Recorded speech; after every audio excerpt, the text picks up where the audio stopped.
Imagine a vibrant discussion between people that includes both openness and critical thought in the pursuit of truth. The Purchasing Truth podcast is an experience, a journey, an exploration of the impact that negative messages in politics and the media have on our families, community, society, and nation. Join your hosts, Bill Stierle and Tom Hazard, to discover new concepts and language strategies that will reveal effective ways of establishing truth. This podcast series will tackle current events, leadership challenges, healthcare confusion, integrity in business, and many other areas that affect us all. Gain clarity and understanding of the various truth perspectives. Welcome to Purchasing Truth. Hey everyone, welcome back to Purchasing Truth. I'm Tom Hazard with your host, Bill Stierle.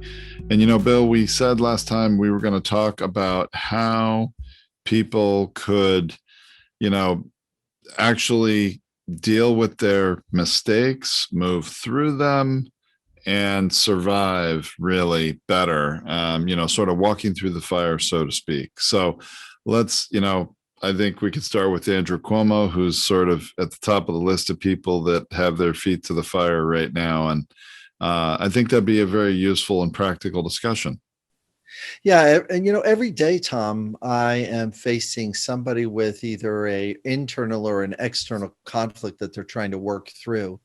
And, a lot of times human beings forget that our primary way of being inside this human experience is to communicate. And we use communication for a lot of different things, one of which being the discharge of emotional pain. That's one of the reasons we use it. So like, even if you go to a party, the person's there to connect, but they're also there to distribute pain, their pain to as many times people that they tell the same painful story to at that party. Now, as you're smiling gently and some of the people are going like, oh my gosh, distribution of pain at a party. Yeah, I've been to parties like that. And there've been parties that are so devoid of doing pain that the alcohol and everything else is moving. They're discharging pain through the substance. I've been to events where people discharge pain through a spiritual practice. Okay, everybody, let's think about gratitude. It's like, well, I don't want to think about gratitude because the crap hit the fan over there, and I don't want to polish it. I'm not interested in quote unquote polishing the turd. It's like that is what our society tends to do. So Cuomo, for his part, if he were to step through, he's got to face the things that have taken place to him, and whatever he does do not minimize anything, any accusation. As soon as you try to minimize it, it's not that big of a deal. Then that's problematic. Al Franken could have learned this lesson too. He would say, listen, I am not interested in minimizing this. I am going to not only meet with that woman and do a apology and a restorative moment between her and her, but I'm also going to do anyone else in that same venue that has those issues with me, that they kind of felt a little uncomfortable about the way I was joking and or how I was in my former profession. He would have been able to move the former profession separate from his current profession as senator. See, those two things were blended together. And Cuomo's got similar problems. He's got, his problem is that, and this is completely hearsay because I don't know any of these messages. He has had other rough spots in his decision making, other rough spots of telling people how to handle things, and it wasn't the best way to handle them, and people felt uncomfortable about it. As we mentioned in our last profile, we do have troubles with our morals and our ethics and how to see who's going to be the person that's going to be in charge of that. Well, let's see if we can get there with the person that's doing the damage. So probably a thought or two has come up in your noggin right now, because as I kind of did that monologue a little bit, I put a lot of cat soup in there for you to pick something out of it. So what you thinking? Well, you did a good job with Al Franken. That was very clear in saying what he could have said to separate his past profession from his current profession. Now, Cuomo has a little bit different dynamic here because some of these things occurred within his current position as governor, or some of the accusations are alleged to have occurred within his current position as governor, sometimes at an extra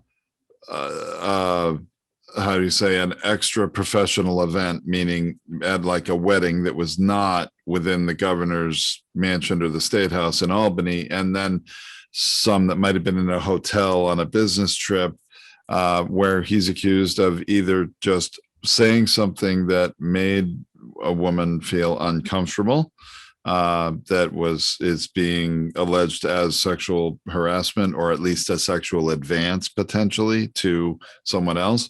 And then at worst, it sounds like where he, physically had his hand on someone's back, maybe inappropriately, and maybe forcibly kissed someone who didn't want to be kissed. And so that's a little more troubling than Al Franken's situation. And it occurred while Andrew Cuomo was governor, at least it's alleged to be that way. So, Bill, what would you say if you were Andrew Cuomo, or what would you recommend that he do to try to improve his situation, other than right now his defense is, let the independent investigation play out, I'm not resigning?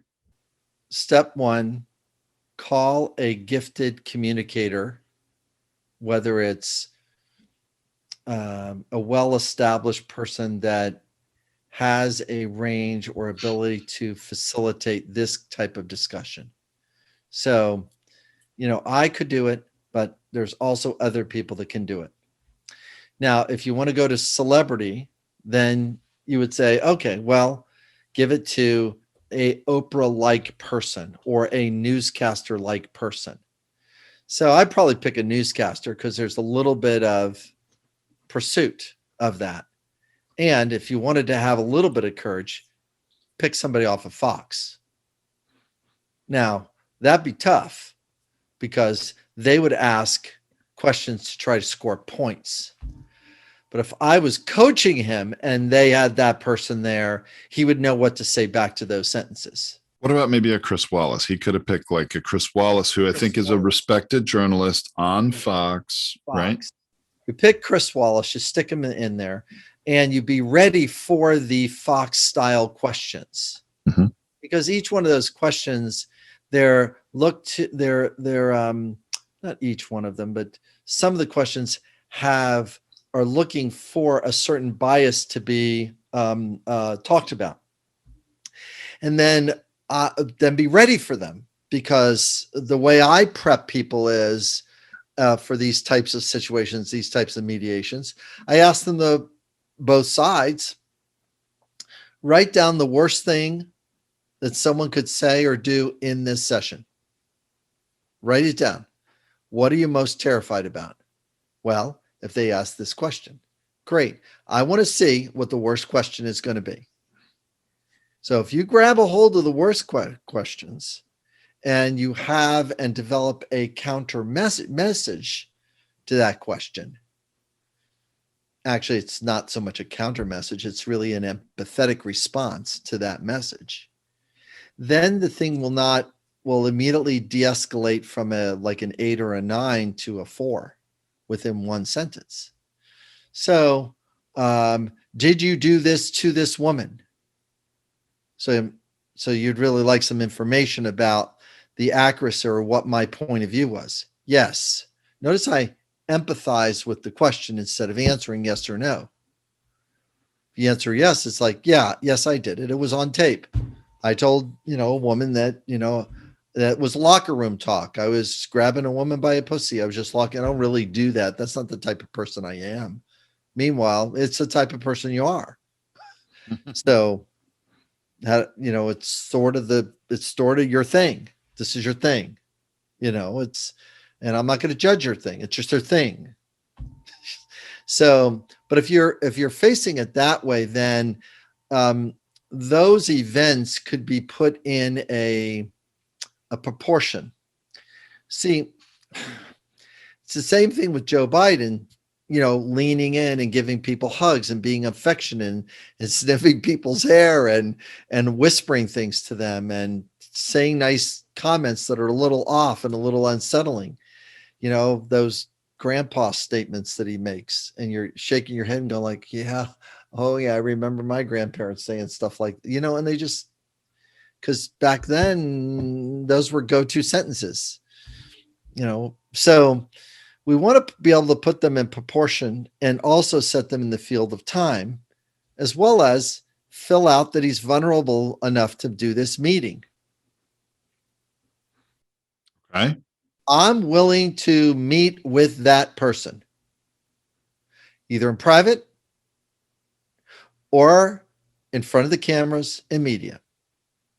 And at the end, after the meeting, we will both make statements about the experience. Either everybody can see it or everybody can experience it all together. And even then, we could talk about it after. Having the right words and the intentions to phrase is not to cover up the thing. It's actually to free the bind that it's in, the he said, she said bind. And it gets us off the gerbil wheel. The gerbil wheel of blame, the gerbil wheel of criticism, the gerbil wheel of shame, the gerbil wheel of defensiveness. We are exhausted. We're exhausted because the media just goes defensive, criticism, contempt, withdraw, contempt, criticism, defensiveness, blame, shame, judgment, criticism. Oh my God. It's just, if I watched it too close, I would drive myself nuts, because it's such tragic language that doesn't really get us anywhere. And it most certainly keeps us away from what are the new morals or morals that we are to stand behind in the workplace and in our personal life and from a public life, which is what a politician is. I now have a public life. Well, could you imagine how he could have turned the news of these accusations? And at first it was like 1 and 2. It wasn't like now it's like 5 or something, people are piling on, right? You imagine what would have happened if he approached it with empathy and compassion, turned it into a teaching moment for America, acknowledging, hey, in the past, men behaved differently. I think we all know that. We've all learned from the Me Too movement that there are behaviors that are not acceptable anymore. I bear my responsibility for perhaps making some women feel uncomfortable in the past. I certainly didn't intend to make them feel, I don't know what my next word is, but how to feel that way. But I mean, couldn't he have? Yes, he could have been a champion, right? He could have totally been a champion of how to address these issues as a adult male person that was respectful and noticing himself that his behaviors and his tactics were wiggly. And if he would have done that with the first 2, the rest of them may not have shown up because they would have gotten the empathy that they needed from that experience and go like, yeah, it was uncomfortable. Yeah, but it wasn't as bad as that person. And yeah, I can really tell he meant it when he was interviewed the other time. So, it really wasn't a big deal, because it allows us to put it back into proportionality, to put it back into perspective or having a perception. Now, as somebody that deals with conflict a lot, I have an opinion about that, but that's not what's most important. It's important how much care and protection that we start to demonstrate to each other, and also how how we gain awareness of regarding sensitivities, as well as cleanups. Did I say or do something that bugged you? And I'm willing to clean it up. And if it was catastrophic on my side, then I'm going to fall on the sword and say, listen, it was so catastrophic for me. It's really hard for me to connect because there's so much animosity and stickiness between the two of us. I can't move forward in our relationship. And you're not going to be able to treat me the same either because of that moment of unconsciousness, of not having the level of awareness, to get things going. And that's really tough. Really, really, really tough. It is tough. It's interesting. That what we just talked about that, Cuomo could have done, he would have had to do very early on. And if he did, it might have stopped the calls for an independent investigation, which now there are calls not only for an investigation, but there are calls for his resignation. Now, there's more involved in that because it's not just these women. There's also this scandal about the COVID deaths at nursing homes in New York. So there's a couple things going on there, but not to muddy the water there. But it strikes me that if we go back to the campaign for president in 2020, Joe Biden faced a similar attack, or there were some allegations that were sent his way about maybe some inappropriate touching, and as he was vice president, or even after that, touching women on their shoulders and things that made them feel uncomfortable. Nothing quite of an accusation leveled the same way that in terms of the same types of things as what Cuomo is accused of. But it occurs to me as we're talking about this, Bill, that Joe Biden faced it. And he did say, hey, it's a different time. I've learned. Well, I mean, he didn't specifically, I don't know if he specifically referenced Me Too or not. I don't remember in that moment, but he definitely went out there and said, I understand. I hear the women. Things are different today, and it is not appropriate. So he did own it, didn't he? He did own it. He did own it. And how it sticks is that for him, it stuck 2/3 of the way. It wasn't like a clean sweep. And the reason why it didn't is because admitting to it and knowing it is different than empathizing with it, which would sound good point. So if I was Biden back then, and now all of a sudden we're time traveling here. If I was Biden back then, it would have been, this sentence would have been a key thing to move the impact from the 60 or 65 percentile up to like the 80, 95 percentile. It would have sounded like this sentence. Listen, women have felt uncomfortable in the past because their need for choice and physical safety, or their choice and consideration, wasn't met. All human beings have the choice on whether they want to be touched or not. I am interested in meeting a woman's need for choice and consideration and respect. It was a different time back then. And now we need to be more respectful for women and considerate and provide them the choice to decide on how much interaction they would like with the people around them. Wow. Can you imagine? Everybody's jaws would drop. They'd be like, huh? What the Whoa. And that would have been brilliant.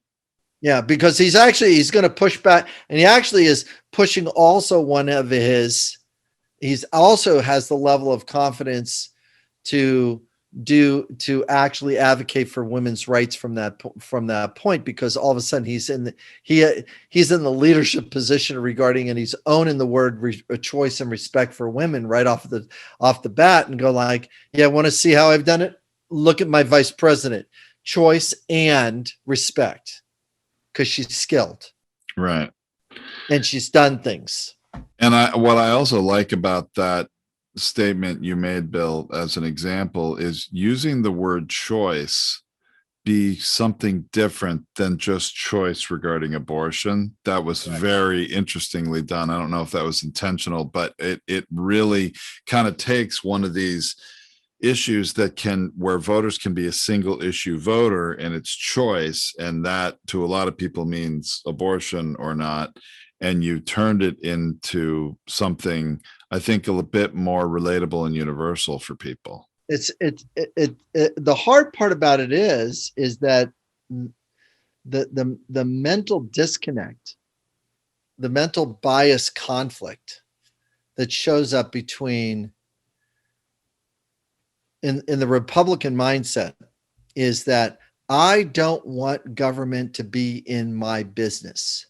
I want freedom and choice from the federal government, except for women's reproductive rights. I want the government to choose what they get to do and not get to do with their body. Now, if you think about that split narrative, well, if you want freedom and choice, you want it from everyone, right? Yes. Well, how about a woman that finds herself in this predicament where she's pregnant because? Well, in that case, no, the government shouldn't allow, the woman to have choice. It's like, huh? Yeah. Right. So I'm not saying that, I'm not even advocating for one point of view or the other. The need for choice, life is why we're here. And you think that might be the sacred thing to kind of like stay with? And the answer is, well, yeah. At the same time, is that how do you put life and choice next to each other and it not get messy? Because it is. Because those two different needs for financial consideration, need for freedom, it's really, really very, very, very difficult. Very, very difficult. Anyway. All right. Well, so we've talked about, Cuomo and maybe some things he could have done. I think your point about him being interviewed maybe by somebody from Fox News, that is only a last resort after obviously the investigations have begun and you're trying to diffuse this, right? Well, you should have, but well, he could do it now. Actually, he could still do it now. That's what I thought. He could call the attorneys and say, "Okay, all right, we're gonna fast track this to put it all behind us, and I'm going to provide myself a little bit of exposure here, so that everybody can see how vulnerable this is, and I'm going to take a look at it because I don't want the shadow or the accumulation of it, the speed in which information is moving in our society is allowing things to get stale and even mistakes to get stale and minimalized through the field of time, which is not a great feature in our society because of how much we get in front of and start consuming so many partial truths that all of a sudden we're creating a belief that's so not true and it's out of proportion. So, if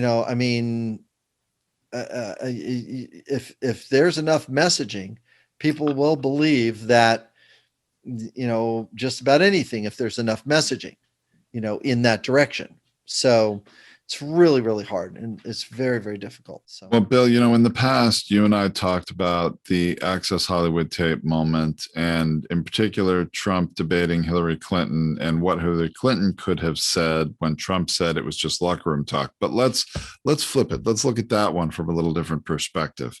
If you're Donald Trump and the Access Hollywood tape comes out, what do you think he could have said other than it was locker room talk and try to just sort of sweep it under the rug? What do you think he could have said to improve his situation? Well, President Trump could have improved his situation by gently falling on the sword early. The conversation was made in jest. It was in poor taste. It was in a community of men. I did not know that it was going to be recorded. And I feel embarrassed and disheartened about that experience and it being broadcast, where it was more of a 15-year-old locker room talk rather than the adult version of a president that I am today. See, notice he's like getting the, and then it's not left dangling like a sore, like an open scab on the stage that Hillary Clinton doesn't do anything with. It was just locker room talk. So it's locker room talk, like a 15-year-old, right? She could have she would have won the election within 3 sentences at that point. Right. So it was locker room talk, like a 15-year-old, right? So you're going to be like a 15-year-old because he never claimed the high ground of being an adult. Right. So, and it was much easier for Hillary to have taken that and knocked it out of the park than for Trump to try to catch it. I agree. And be ready for his response. His response would have been right there, just like your husband. Well, my husband did the 15-year-old thing, and now he's more of an adult man than you are. Now, all of a sudden, he's freaking out. Now, all of a sudden, he's lost 100,000, 300,000 votes per state. Right. Because it's he like, just walked himself out on the plank. That's what he did. Himself on the plank, and he left it there, but she didn't know how to do it. She didn't know how to stand there and just empathize, and then point out where the need for integrity wasn't met or the need for maturity wasn't met in the way. So that's the way you're going to continue to talk to women, or is that the way you're going to run your things? And, I mean, she had so many different angles that would have made her a president for 4 years, but yeah. And well, but she didn't get some skill. She didn't consult anybody to learn how to do it. And that's unfortunate. It's very hard. So, okay. So then there's some tragic language going on amongst our politicians in Washington today in similar regards, that it seems that, Mitch McConnell is, very concerned the Democrats are going to vote away the filibuster. Right. And he's made a bit of a interesting kind of a statement, even a threat about that. And, that's really making the news, but not the response from the Democrats. So let's share that one, Bill. So we put some sort of share with us what Mitch said, and then the opportunity the Democrats had to do something with that. When someone makes a threat, scorched earth, policies or scorched earth strategy, I can appreciate that they want their way and they want to choose to have things their way, and they're not interested in choosing to change. And the disheartening part about it is that there's not awareness about what to say next, because you can see there's crickets. When clients approach me to communicate through difficult times, they're looking to face the difficult situations and the difficult language that someone puts down as a threat or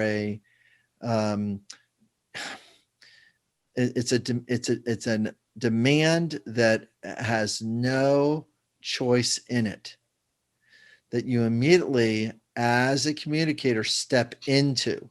You got to step into it. And the stepping into it, it says, it would have been Chuck Schumer saying, it sounds like Mitch McConnell is going to continue the scorch earth policies that he has been doing for the last 12 years. And he's interested in keeping America not cooperative and not collaborative with each other.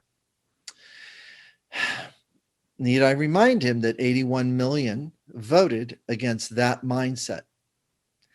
I can appreciate and I understand the 73 million that voted to keep things going the same way, because they've been fed messages of fear and messages of disconnection between fellow Americans. I'm not interested in that anymore. I'm interested in progress. The Democrats are going to be working to get progress. We're interested in talking to the Republican representatives when they are able to break the spell that they're under, that the my way is the highway mindset is going to get them anywhere. It got them elected in the past. We're not doing that anymore. We're doing collaboration and cooperation because that's what the current leader has chosen for us in a democracy. It's really built more around collaboration and cooperation anyways. What's the best way to do things? And we're open up for Mitch McConnell and the Republican ideas when they choose to send us some. I'm interested in the ideas when they choose to send us some. See, it's like bring your game. Don't bring so. But if he wants to not bring any, and he's just going to burn all the ideas and scorch all the ideas that we're bringing or the proposals that we're bringing, because it's not going to get him or his caucus the votes. Gosh, I don't think that's a very functional America, and I really hope the voters really think about that the next time they vote in the booth in 2 years. Basically putting the seed in the ground, going like, are you going to grow collaboration and cooperation, or are you going to grow division? Which one are you going to grow? And this is all because Mitch McConnell said, if the Democrats eliminate the filibuster, be ready for the scorched earth, policies that are going to happen, basically threatening retaliation, right? Yeah, and they don't have any strength. It's like the tiger growling behind the glass cage. It's like, you're over there, I'm over here. I see you growling, but I don't think you can bite me from here. In fact, we're the tamer on this one. We're the lion tamer.